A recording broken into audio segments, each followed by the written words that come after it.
nothing is going well for Donald Trump. And when I say nothing, I mean nothing is going well for Donald Trump.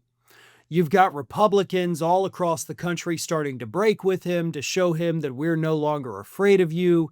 You've got Democrats winning elections left and right, and a cabinet that appears to be falling apart because it's comprised of the dumbest human beings ever seen. I mean, Pam Bondi can't stop failing Donald Trump. Kash Patel is embroiled in all these scandals of basically using the FBI's private jet as an Uber for his girlfriend and her friends. And of course, Kristi Noem is rumored to be being fired or quitting, or everybody hates her, or she might be held in contempt of court and she's being sued. And of course, you have Pete Hegseth, right? The biggest screw up of them all, who could end up facing international charges for war crimes. So, yeah, things aren't going well in the cabinet. And according to multiple different reports over the last couple weeks, we could see some mass firings from the Trump administration at the beginning of the year, which honestly makes sense. After all, during his first term, people were being fired and let go and replaced left and right. I mean, it was almost like difficult to keep up with who was where at any given point. There was only a couple of them that actually made it through the whole thing. But Trump so far has gone this year without having to fire anybody. That doesn't mean nobody's left, because a few of them have, but he hasn't had the turnover that he experienced in his first term, and the entire country is actually paying the price for that. So according to Heather Digby Parton over at Salon.com, the rumors are now that at least 3 people are at the very top of that chopping block. They, of course, are Pete Hegseth, Kristi Noem, and Kash Patel. Now, I would have thought Pam Bondi would be number 3 on that list, maybe even higher. But Digby says it's Patel, which of course makes a lot of sense. But here's what she says.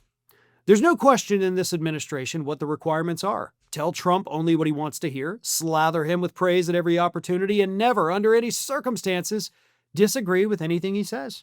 The majority of Trump's cabinet officials and White House staff have survived quite well simply by willingly debasing themselves at every opportunity. But Trump is in trouble, she says. And when he's in trouble, he lashes out and blames anyone but himself. So we can expect to see the axe fall on quite a few heads over the next few months. Trump, though, won't be the one to wield it. He's much too cowardly to ever say, "You're fired," to anyone's face. And I agree with her on that as well.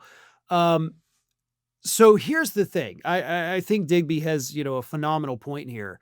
As everything falls apart for Trump, as his poll numbers continue to plummet and he freaks out about those, which he's been doing on Truth Social the last few days, he's going to look for somebody to blame. So on the issue of foreign policy, which he is now deeply underwater, that's Hegseth. I can get rid of him, or maybe I can get rid of Marco Rubio.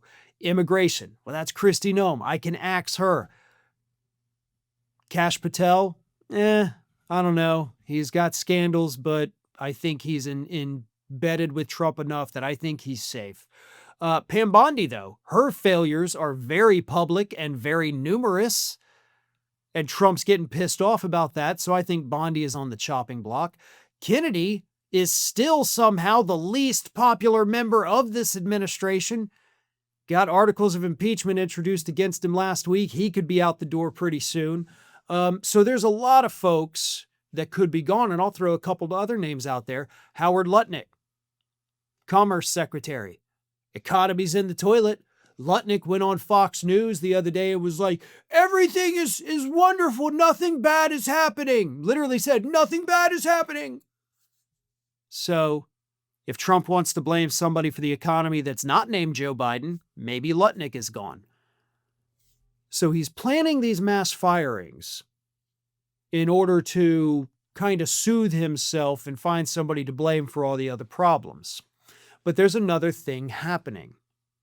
Because also, according to multiple reports, we are about to see mass resignations from Republicans in the House, possibly even the Senate. When the new year begins, as Republicans and all lawmakers right now are being a little more introspective, right? Work is kind of slowed down. They're about to go on their massive holiday. They're taking a look and saying, is it worth it? We know we're going to get crushed in the midterms next year. Do I want to go down in flames?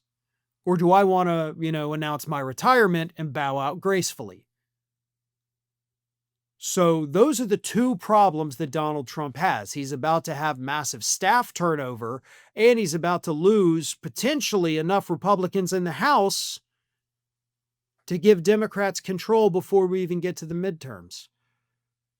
Republicans are abandoning Trump, and Trump will respond in turn by firing more people.